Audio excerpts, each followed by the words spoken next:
Normally I like to photograph this tree from about this distance, but because behind the tree there's another tree and this pole up here, I'm going to have to get closer and use a wide angle lens.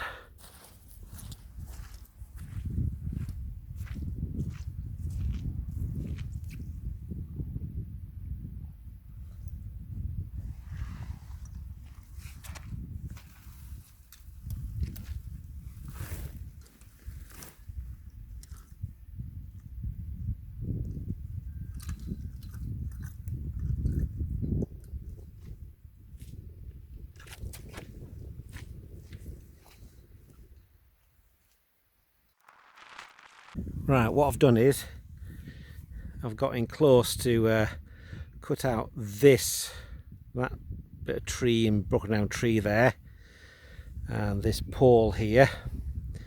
Also I've got down lower than this angle here to put that tree behind this other tree in the distance behind the fence, and also I'm slightly over to the left here to remove the edge of the fence that's going that way, which is poking around here.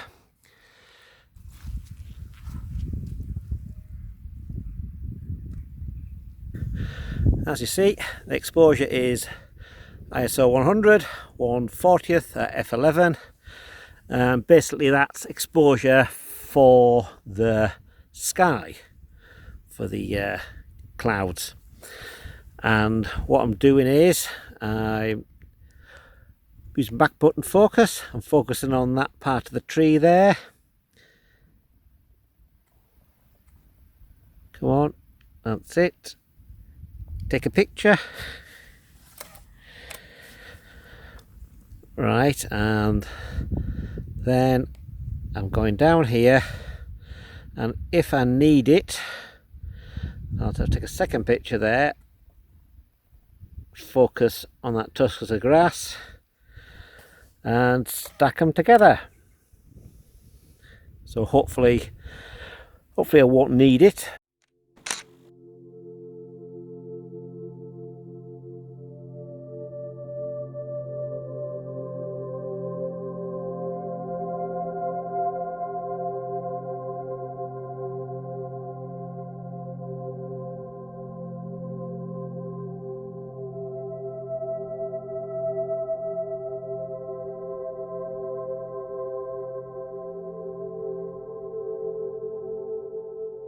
Well, I've got a decision to make. Do I go somewhere else? Do I hang around and wait for a bit more colour in the light, and hopefully behind the tree there, see the birch tree there, hopefully I'll have some coloured clouds behind it at sunset, or around about sunset, or do I go somewhere else? So I decided to sit here a while to think about it and have a little rest. Also, I'm sitting here, my actions is I'm sitting on, there's a bit of tussock grass in front of it. I'm trying to flatten it down so the fronds don't come into the frame, because I have to get so low to get the where is it? Yeah, that little tree behind there, get that below the fence, the foreground's quite prominent, you see.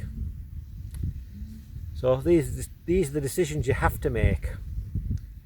As I said, normally I'd shoot it with a longer lens and get further back, but I can't do that because it just magnifies that tree, and also long lens further back you have even more problems with the foreground, so because you've got a shallow depth of field. But I'll give it half an hour and see what I think. Then after just to watch see where the clouds are going. It seems to be the sun's on the edge of a cloud bank that's coming over from the southwest, so it might cloud in. So what should I do? Please like and subscribe and tell me what should I do, or tell me where to go.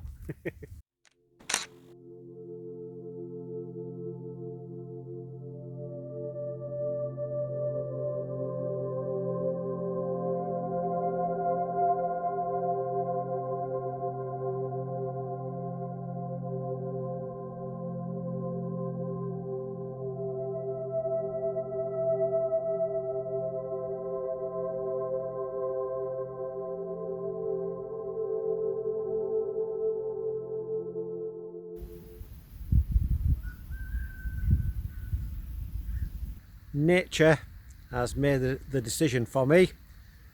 I've tried a few extra different sort of views, getting a bit higher and a bit closer. Getting a bit closer diminishes the tree on the horizon. Not that big tree, the little one on the horizon. And getting higher gets rid of most of the messy foreground. So I'll see how those turn out. And because it's cloudy in, I think that's it. I think for here, I think it's time to move. Anyhow, I'm gasping for a cup of tea, so that's what I'm going to do. Here's a view of the clouds that have scuppered my my photography day. See, there we are. That's how it goes. That's what's scuppered it. Because these clouds are a lot bigger than the what was here before, I think there's a change in the weather pattern. So, and usually that sort of fluffy fringing on the edge there, that usually denotes high speed, high altitude winds, which means a front's coming in, so there's a change. So I'm going to move on and have a tea break.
I'm trying to photograph that tree. Gotta rush.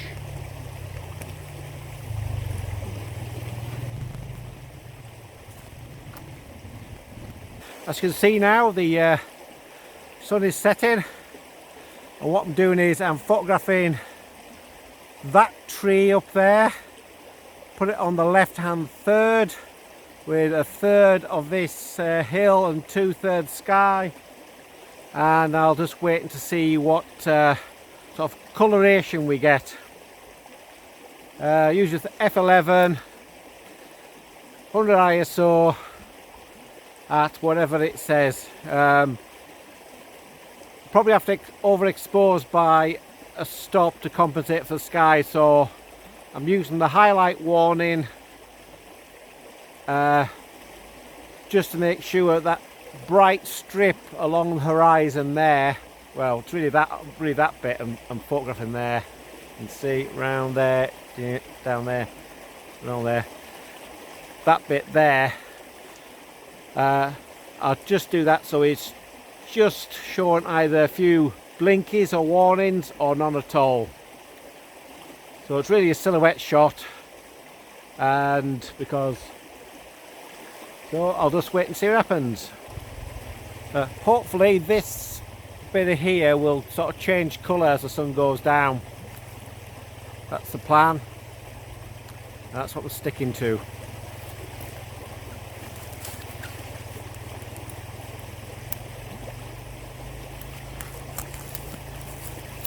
You see, I'd like this tree to be over there, but We just can't have that. Because there's no way I can get the tree with a nice clean horizon. I can't go onto the private land.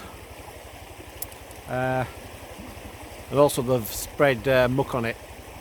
So I've been wading in cattle poo or sheep poo or something. Well, it's kicking off now.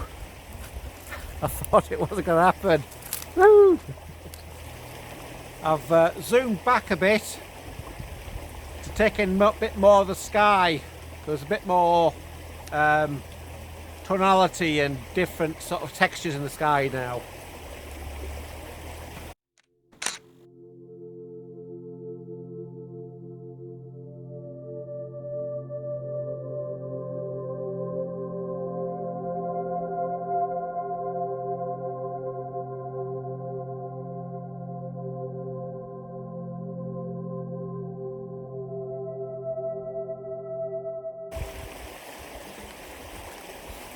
See, what I've done now is I've put the tree on the right hand third instead of the left hand third and zoomed out a bit because it's so bright, that patch, it's losing the texture in the field, so it's gone completely, almost completely black. So it's getting good. Even more texture now.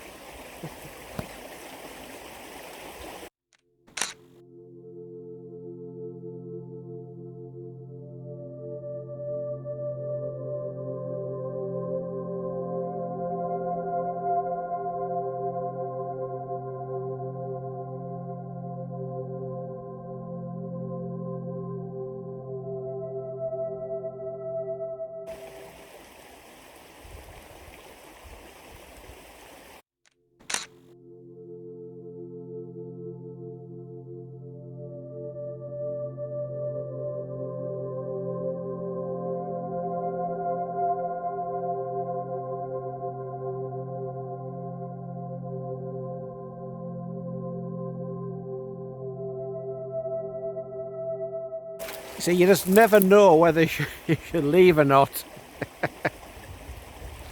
I think I'll hang around until it just, till most of the colour's gone. I think now most of it's gone now, you see.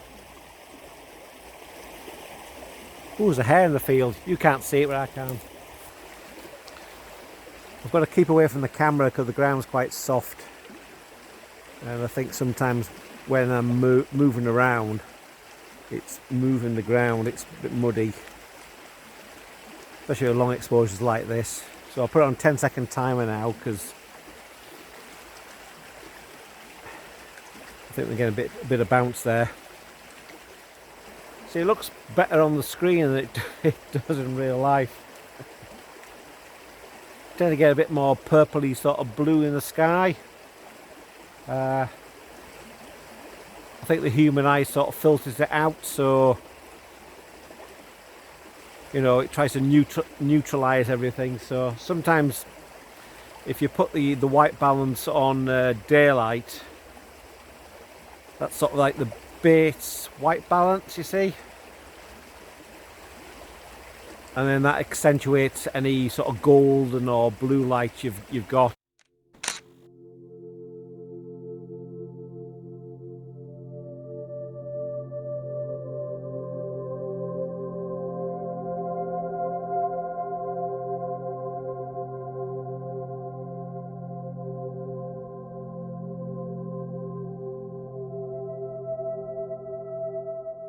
Right, that'll do. Pack up and I'll go home. Go home for my tea. Oh, I forgot to mention, usual thing, please like it, subscribe so I can upgrade my equipment.